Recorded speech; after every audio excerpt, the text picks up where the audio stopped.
Mau baru nih ya, ada sedekah mentok, ada orang sudah mentok baru sedekah gitu ya. Ya, jadi saya berikan rumusan Qurannya. Sebetulnya itu standar. Yang paling standar di dalam ujian Allah kepada manusia supaya ada nilai rasa dalam diri kita bahwa kita itu punya Allah. Itu poin tertingginya. Nah, biasanya pada titik-titik tertentu oleh Allah itu dihilangkan semua potensi-potensi dari makhluk sehingga kita bisa merasakan kenikmatan langsung untuk berinteraksi dan mendapatkan anugerah dari Allah. Itu titik tertingginya. Sambil contoh begini, Nabi Zakaria itu yang paling viral di Al-Quran, salah satunya divonis oleh manusia tidak akan mungkin punya keturunan.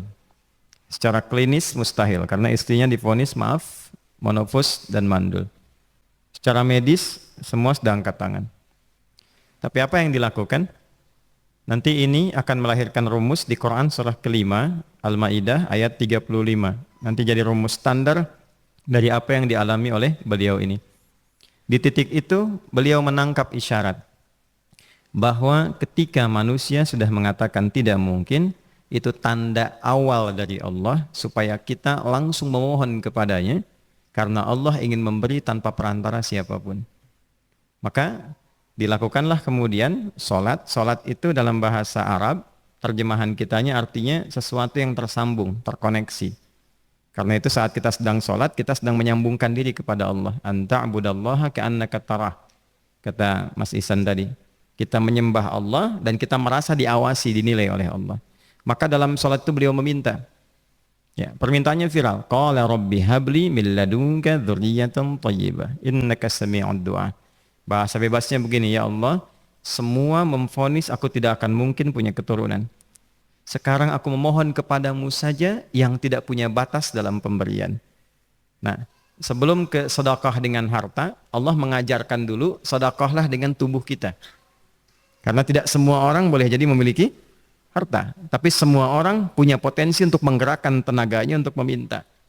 Oleh karena itu diletakkan sebelum harta itu solat. Kenapa rukun Islam yang kedua solat, selanjutnya zakat? Karena tidak semua orang bisa mengeluarkan harta. Kalau tidak ada satu pun mentok di harta, maka gunakan tubuh kita untuk menunaikan solat. Itu rumus Nabi Zakaria. Maka beliau tunaikan di mihrabnya Maryam, minta ke Allah. Rumus kedua, sebut nama Allah, Asmaul Husna, sesuai kebutuhan kita. Jadi nggak harus 99. Misal, ini mau menuntut ilmu, sekolah, sebut ya Allah ya Alim, pemilik ilmu. Ada persoalan rizki yang ingin kita dapatkan, ya Allah ya Razak. Ada proyek, ada kegiatan yang kira-kira tantangannya tidak mudah, ya Allah ya Al-Fattah. Ini beliau minta karena divonis tidak mungkin, maka meminta kepada Allah dengan nama pemberian tanpa batas, namanya Wahhab. Disingkatnya Hab. Rabbi habli, ya Allah yang tak punya batas dalam pemberian, mereka memvonis aku punya batasan, maka mohon anugerahkan darimu saja. Jika padamu belum sempat juga terkabul, maka mohon tunjukkan kepadaku dengan cara apa lagi aku mesti meminta. Maka dalam situasi mentok itulah kemudian turun langsung jawaban. Fanadathul malaikatu wa huwa qa'imun yusalli fil mihrab annallaha yubashshiruka bi Yahya. Tolong garis bawah ini. Orang-orang yang langsung memiliki kesadaran saat di titik paling krusial, terendah, dan kita merasa tidak punya apa-apa, lalu ada kesadaran kita punya Allah dan meminta, itu seketika nggak ada sekat, langsung dijawab seketika. Nah, karena itu biasanya di momen tertentu setiap kita itu pasti mengalami peristiwa itu, apapun bentuknya. Nah itu kalau sudah sampai ke situ itu kode. Jadi di Islam itu nggak ada pesimis, ya tidak ada pesimis, dan jangan pernah melarutkan diri pada sebuah vonis sudah ini nggak mungkin, nggak akan dikabulkan. Nah itu jebakan setan. Karena declare pertama iblis ketika melakukan kesalahan itu kalimatnya jelas. Ana khairum minhu khalaqtani min narin wa khalaqtahu ya min tin.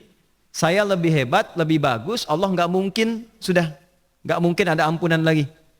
Jadi diteruskan kesimpulan ini karena nggak mungkin katanya diampuni, ya sudah bermaksiat saja. Karena nggak mungkin dikabul, ya sudah pesimis saja. Padahal di titik itu Allah sedang membuka. Temukan kata itu, temukan hubungan itu, minta itu tanpa sekat. Maka seketika malaikat turun menyampaikan, doamu dijawab. Itu sedang berdiri, baru selesai doa, belum selesai sholat, belum salam.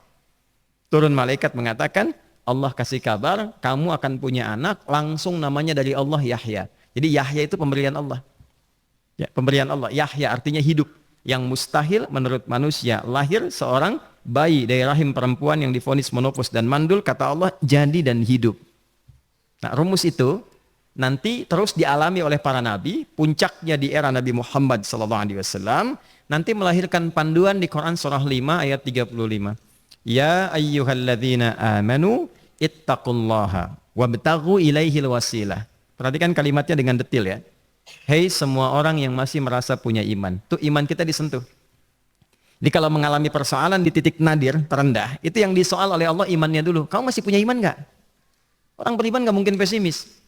Orang beriman nggak akan putus asa. Orang beriman nggak akan bunuh diri. Imannya ditanya dulu. Katanya kau beriman, iman kamu di mana? Kalau masih punya iman, kata Allah, ini ujian dari saya supaya kamu nyebut saya. Katanya ingin mendekat, kata Allah kan? Ittaqullah. Nah ini rumusnya. Wabtaghu ilaihil wasilah. Kalau engkau pengen cepat dapat solusi, maka aku berikan perangkat untuk cepat mengabulkan doamu itu. Perangkat itulah disebut dengan takwa. Nah, takwa itu ada urutan 240 kali disebutkan dalam Al-Quran, dibagi pada 3 segmen. Segmen ibadah ritual, segmen ibadah sosial, satu lagi segmen rumah tangga. Ya, karena itu tinggal cari aja di ibadah ritual, misalnya sholat. Bangun tahajud malam, minta sama Allah, dekatkan diri kita. Salah satu kasusnya Nabi Zakaria. Ya, itu poin yang pertama. Yang kedua nanti ada maliyah sosial, itu yang tadi dipraktekkan, sedekah dengan harta. Ya, tidak harus banyak, yang penting Allah minta apa, ikhtiarkan, nggak akan dilihat berapapun nilainya. Yang dilihat itu ada nggak kemampuan mengimplementasikan imannya, itu poinnya. Titik itu, ya. Yang ketiga nanti di keluarga. Urutan pertama orang tua. Kata Ibnu Abbas radhiyallahu taala anhuma, tidak ada satupun aku melihat amalan tertinggi yang menarik perhatian Allah untuk memberikan ampunan pada orang taubat atau mengabulkan doa dengan cepat kecuali berbakti pada orang tua.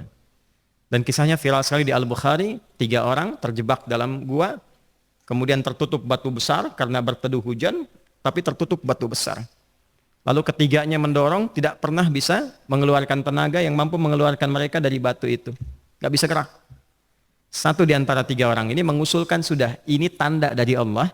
Jangan gunakan kekuatan kita lagi, kita diminta menggunakan kekuatan yang Allah berikan. Coba kita cari amalan rumus takwa tadi. Satu di antara 3 itu mengatakan, ya Allah, saya punya seorang ibu.